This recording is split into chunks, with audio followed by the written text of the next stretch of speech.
नमस्कार माऊली. असं म्हणतात की मनुष्याच्या जन्मापासून सुरू झालेला जीवन प्रवास हा अखेरच्या टप्प्यावर म्हणजे मृत्यूच्या दारी आल्यानंतर थांबतो. आता या दोन टोकांच्या मध्ये आपलं आयुष्य कसं फिरत राहावं, किती फिरत राहावं हे ईश्वर ठरवत असतो. अगदी आयुष्यात सुद्धा ज्या ठिकाणी आपलं इप्सित आपल्याला घेऊन जाणार आहे त्या ठिकाणी ईश्वर काही ना काही योजना करून आपल्याला पोचवतोच. शेवटी सगळ्या गोष्टीचा कर्ता तो असतो. या सगळ्यामध्ये आपण फक्त प्रवासी असतो. सारथ्याच्या दोऱ्या या त्याच्याच हातात असतात. थांबा. कोण आहे हा मूर्ख मनुष्य? का बंदिस्त केले आहे यास? अहो प्रधानजी, त्याने गुन्हाच तसा केला आहे. नदीतील ज्या कुंडामध्ये राजकुमारी स्नान करतात तेथे हा मनुष्य स्नान करत होता. काय?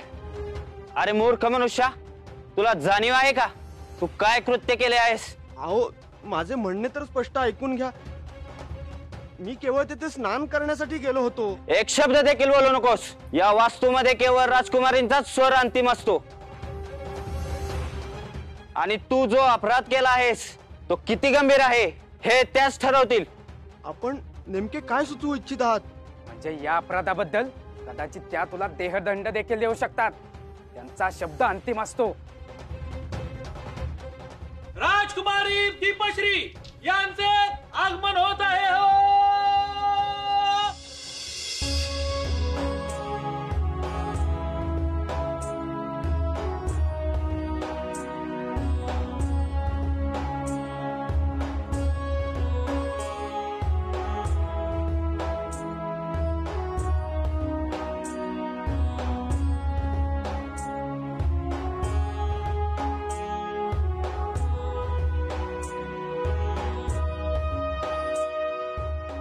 या बंदिवान युवकाकडे पाहूनच समजते आहे की याने अक्षम्य असा अपराध केला आहे. होय राजकुमारी, आपल्या आधिपत्याखाली असलेल्या कुंडामध्ये हा मनुष्य स्नान करत होता, म्हणून त्यास आम्ही बंदिस्त केले आहे. अहो राजकुमारी, माझं ऐकून तर घ्या. शांत. इथे माझ्या अनुमतीशिवाय कोणीही बोलत नाही. आणि तू जे कृत्य केले आहेस त्या पश्चात तुला बोलायचीच नव्हे तर जगण्याची सुद्धा संधी देणे योग्य नाही. याची कठोर शिक्षा दिली जाईल, अत्यंत कठोर. घेऊन जा.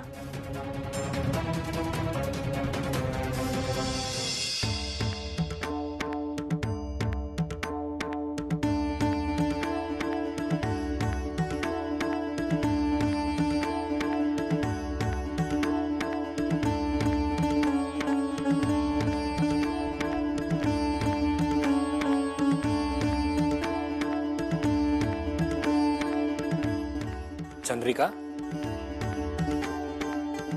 हे काय करतेस? आपला पुत्र 16 सोमवारचे व्रत करतोय. मी इथे 16 सुपाऱ्या मांडून ठेवल्यात. त्याचे सोमवारचे पूजन झाले की मग मी त्यावर बेलपत्र व फुले वाहून अभिषेक करत असते. आज त्याचा अखेरचा सोमवार आहे.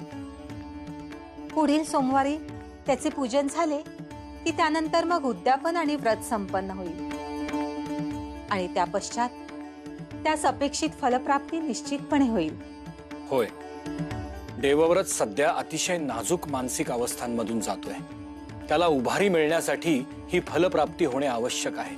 त्याच्या आत्मविश्वास वाढीसाठी देखील हे महत्वाचे आहे. परंतु मला चिंता वाटते. या प्रवासाच्या कालखंडात त्याला अनेक संकटांना तोंड द्यावे लागले असेल. अनेक आव्हाने समोर उभी राहिली असतील. आणि जर असे असेल तर त्याचे हे व्रत खंडित तर झाले नसेल ना? नाही नाही स्वामी, असे नकारात्मक विचार मनात देखील आणू नका. माझ्या पुत्राने त्याचे सर्व पूजन यथासांग पार पाडले असेल याची मला खात्री आहे. एका मातेचे हृदय तिच्या पुत्राला योग्य प्रकारे ओळखत असते. आणि माझा पुत्र माझ्या अपेक्षांची पूर्तता निश्चितपणे करेल. एवढा विश्वास आहे तुझा? तर यावरही विश्वास असेल की तुझा पुत्र पुढे जाऊन कोणी राजा महाराजा होईल? होय तर का नाही होणार? माझ्या पुत्राकडे सर्व गुण आहेत महाराज होण्याचे, आणि आता तर त्याच्यावर श्री महादेवांचे आशीर्वाद देखील आहेत. कठीण आहे. तू आणि तुझा पुत्र तुमची स्वप्न जेव्हा पूर्ण होतील ना, तेव्हा सर्वाधिक आनंद मलाच होईल. आलोच मी.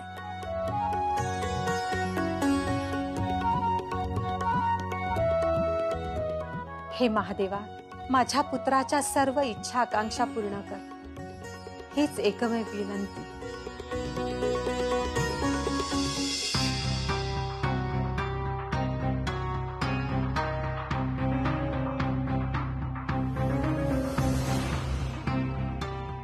एखाद्या पाषाणाला देखील तुझ्या समोर सलज्ज भासेल इतका तू निर्लज्ज आहेस युवक. स्वतःला अपराधी म्हणून उभं केलेलं असतानाही तुझ्या चेहऱ्यावर तसूभरही भय नाही. भय? मला मला कसले भय? तुझ्या मुखातून निघणारे हे शब्द अखेरचे ठरू शकतात. हे हास्य परत कधीच उमटणार नाही, तरी तुला भय नाही? राजकुमारी, जिथे सत्य सोबत असते तिथे भय नसतेच. आणि आपण म्हणाल तर मी एकदा नव्हे अगणित वेळा देहदंड भोगण्यास सज्ज आहे. परंतु माझा अपराध काय हे तर मला सांगा. ज्या नदी कुंडात तू उतरलास तो माझ्या अधिपत्याखाली आहे, आणि राजकुमारी दीपश्री त्या नदी कुंडावर राज्य करतात. त्यात तू शिरकाव केला आहेस, आणि एका साम्राज्यावर घाव घालण्या इतके घोर पातक हे कृत्य आहे. राजकुमारी, क्षमा असावी, परंतु त्या नदी कुंडात शिरकाव केलेला एक युवक तुम्ही बघितला. परंतु इथे असलेली ही प्रजा, ती तुम्हाला दिसली नाही, जी वर्षानुवर्षे त्याच जलासाठी तहानलेली आहे. आपण त्या जलकुंडावर अधिकार गाजवत आहात, परंतु कोणत्या अधिकारवाणीने? त्या नदी कुंडात असलेले जल आपण निर्माण केले आहे का? नाही ना. अहो, ते तर विधात्याने निर्माण केले आहे, आणि त्या विधात्यासाठी सर्व मनुष्य एक समान नाहीत का? तू तुझी मर्यादा ओलांडत आहेस उन्मत्त युवक. इथल्या प्रत्येक वस्तूवर आणि वास्तूवर केवळ आमचाच अधिकार आहे. क्षमा असावी राजकुमारी, परंतु आपले हे वक्तव्य अत्यंत हास्यास्पद आहे. ज्या हवेतून आपण श्वास घेतो त्यावरही आपलाच अधिकार आहे असे म्हणावे का? की ज्या अवकाशातून वर्षाधारा इथवर येतात त्यावरही आपलेच अधिपत्य आहे असे म्हणावे का?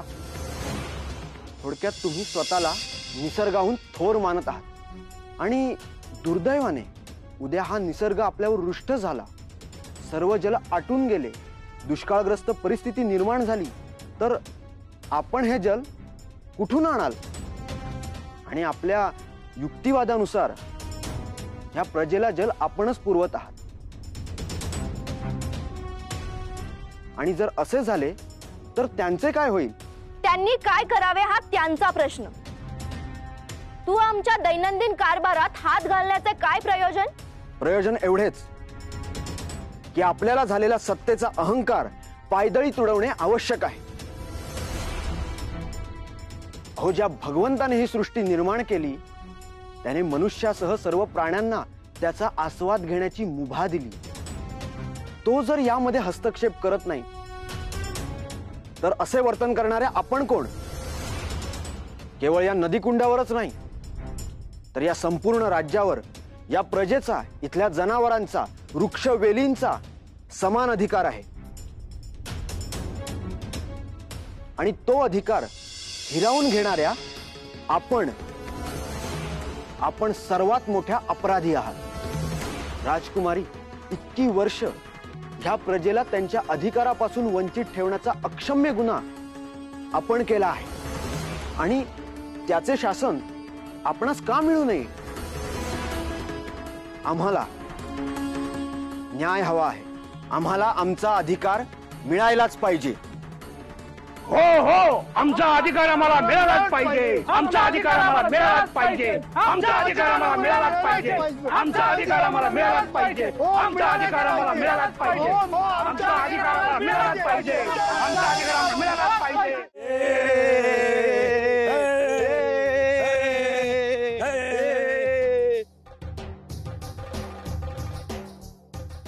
अहो दादा, तुम्ही आला आणि आमच्यावर किमयाच केली की.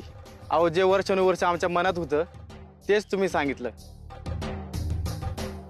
आम्हाला सगळ्यांना वाटलं की आपलं कोणतरी आहे जे आपली बाजू मांडेल. खरं तर मी जे बोललो ते तुम्ही बोलावयास हवे होते, कारण तुमचा अधिकार हा तुम्हाला मिळायलाच हवा. मग कोणतेही मोठे आव्हान आले तरी त्याला सामोरे गेलेच पाहिजे.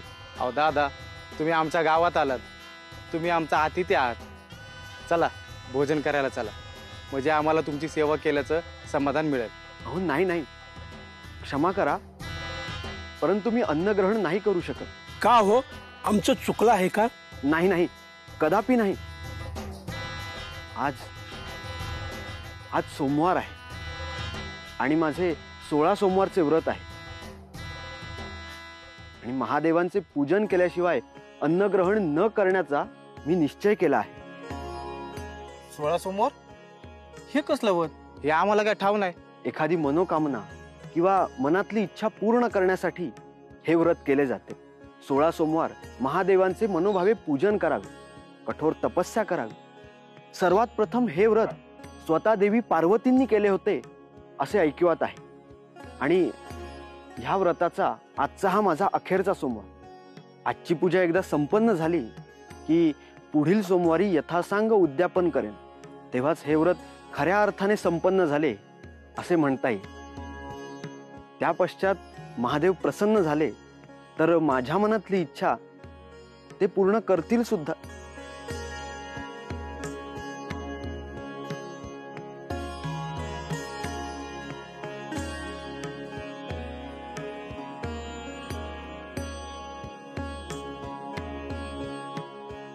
आजोबा, तुम्ही इथे? सांगितलं ना पोरा, मनुष्यानं प्रवास करत राहिला पाहिजे आणि तेच तर करतोय मी.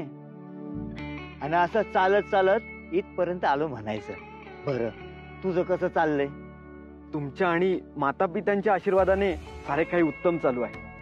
आजोबा, तुम्हाला आश्चर्य वाटेल, परंतु आज मला माझ्या कर्तृत्वाची चुणूक दाखवायची संधी मिळाली.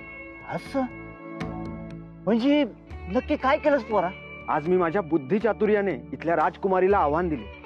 तिच्या निर्णयामध्ये आणि वर्तवणुकीमध्ये काय चुकते आहे आणि त्यामुळे प्रजेचे कसे अहित होत आहे हे तिला पटवून दिले. त्यामुळे आजोबा, आज सारी प्रजा आनंदी आहे. हे लई चांगलं केलंच बघ. असाच पुढे जात राहा. बरं एक सांगू, तुझ्या बुद्धी चातुर्याचा वापर जरा विचार करून करत जा, कारण जसं ह्यामुळे तुझा गवगवा झालाय ना, तसं नेहमी होईल असं नाही. त्यामुळे तू संकट सुद्धा ओढून घेशील. आजोबा, संकट? देवव्रत तूच का? हो, मीच देवव्रत आहे. चल, तुला महाराजांनी बोलवलंय. मला महाराजांनी?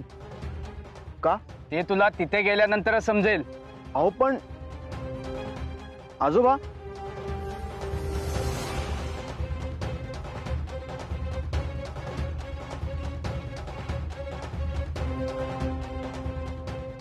चला.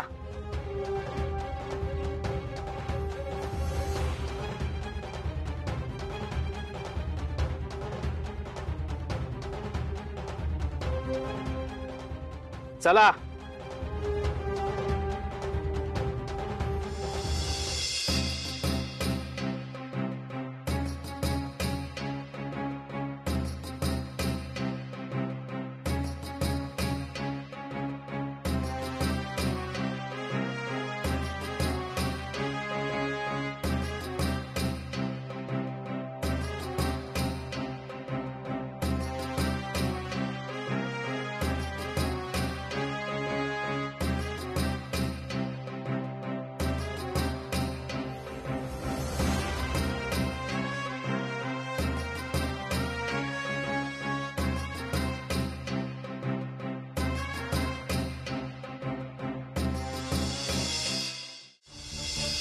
पिताश्री, पुत्री, आज आम्ही हे नवधनुष्य तपासून पाहत आहोत, पण अपेक्षित असं लक्ष साधलं जात नाही. बहुतेक हे काही कामाचं दिसत नाही. काय करावे बरे? राजपुत्री दीपश्री यांचा चेहरा अस्ताला गेलेल्या सूर्याप्रमाणे का बरे झाला आहे? कुणी काही म्हणाले का? अरे हो, आम्ही आज विसरूनच गेलो की आज दरबारामध्ये एक महत्वाची आणि धक्कादायक घटना घडली. कुणीतरी सामान्य तरुण आपल्या नगरात येतो काय आणि राज दरबारात येऊन आमच्या राजपुत्रीला अदवा तदवा बोलतो काय, तिला निरुत्तर करतो. त्यास काय धाक आहे की नाही म्हणावं. अर्थात त्याचे बुद्धी चातुर्य वाखण्याजोगे आहे हे मात्र खरे, निश्चितच. छान. पिताश्री, मी या अपेक्षेने आले की तुम्ही मला समर्थन कराल, माझ्या पाठीशी उभं राहाल, परंतु आपण तर माझी चेष्टा करता आहात. अगं नाही, मी सदैव तुझ्या पाठीशीच आहे. पण मला एक सांग, असे त्या तरुणाचे काय चुकले बरे? म्हणजे जे काही माझ्या कानावर पडले त्यावरून त्याचे मुद्दे विचाराधीन आणि योग्य वाटले. जाऊ दे, तुम्हालाही माझी अवस्था समजणार नाही. तुम्ही त्याचेच कौतुक करा. मी निघते. पुत्री थांब, अशी संतापून जाऊ नकोस, कारण त्याने काहीही साध्य होणार नाही. तुझ्या माहितीसाठी मी त्या तरुणाला इथे बोलावले आहे. इथे कशाला? मला त्याचे तोंड देखील पाहायचे नाही. असे कसे? जे आजवर आम्हाला शक्य झालं नाही ते त्या तरुणानं करून दाखवलं आहे. म्हणजे तुला निरुत्तर करून शांत करणे. म्हणून मला अशा कर्तृत्ववान तरुणाची भेट घ्यायलाच हवी, नाही का? प्रणाम महाराज.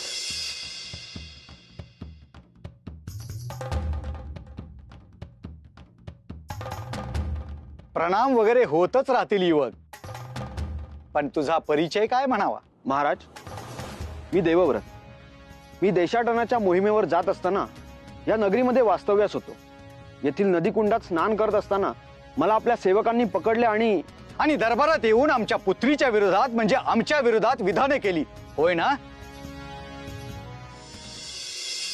जीवन म्हणजे चित्र विचित्र घटनांचा संग्रह आहे माऊली. सोन्याचा चमचा मुखामध्ये घेऊन जन्माला आलेलं बालक कधी दारिद्र्य जवळ करेल काही सांगता येत नाही. आणि 18 विश्व दारिद्र्याचा अनुभव घेतलेला मनुष्य कधी महाराज बनेल तेही सांगता येत नाही. म्हणजे परिस्थिती कधीच एकसारखी राहत नाही. मनुष्यानं आज आपल्या पदरी काय आलंय याचा विचार करावा आणि त्यात सुख शोधण्याचा प्रयत्न करावा. कारण जे नाही त्याची चिंता करण्यापेक्षा जे आहे ते मनापासून उपभोगणं याला खऱ्या अर्थाने आयुष्य असं म्हणतात, जीवन म्हणतात. ही आनंद शोधण्याची वृत्ती एकदा जोपासली ना की मग दुःख जरी सोबतीला आलं तरी आनंदच मिळतो. म्हणून उतू नका, मातू नका आणि घेतला वसा टाकू नका.